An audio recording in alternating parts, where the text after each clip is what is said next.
when you start seeing a government struggling with paying salaries, Eric, as you mentioned, you've seen some of the government's people on television talking about the balance between debt and salaries. What are the priorities? We are teetering on what is called debt default. And I think Kenyans need to understand what that means to our lives. Ghana recently, December, went through a modicum of debt default. They could not meet their debt obligations. So what did Ghana do? They went to the IMF. And the IMF told them, before we look at you dealing with your debts, the sovereign in your country must understand and feel the pain first. Yes, CT. So Ghana calls in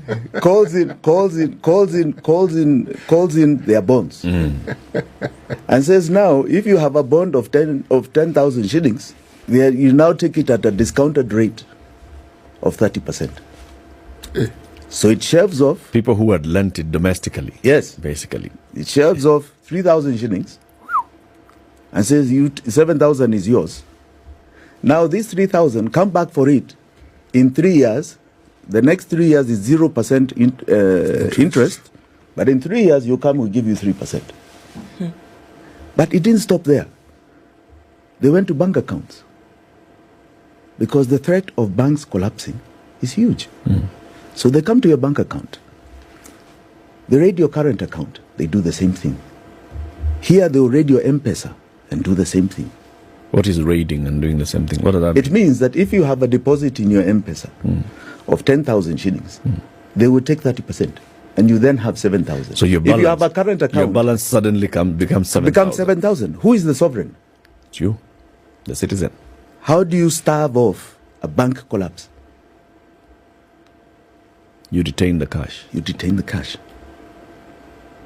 And that is coming to this country. That is our best case scenario.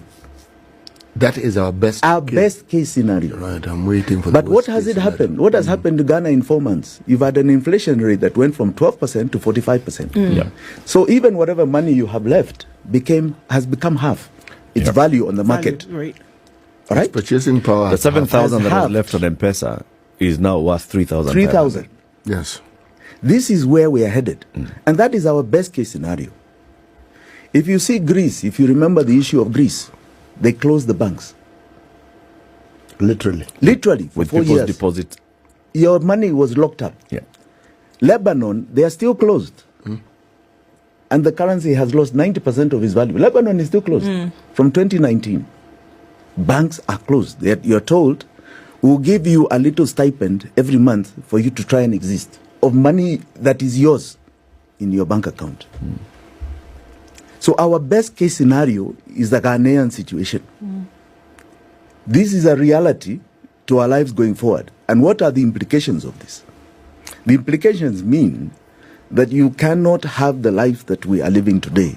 However much we are struggling, this struggle will pale in comparison to what is coming. What does it mean in terms of jobs, confidence, salaries, and so on and so forth? This is where we are headed. And this is what we were trying to articulate last year when we did this audit. This audit was an analysis of our debt and the fact that it is going to choke us. Next year's repayments in the next financial year are also 1.4 trillion. Where is this revenue coming from? The following year, our repayments are 1.6 trillion. They keep increasing. I've seen some people say we have 2 years to recover the economy. We will not recover. As long as that burden is on us, there's nothing called recovery here. Because what are we going to do to commensurately produce the income to deal with that debt?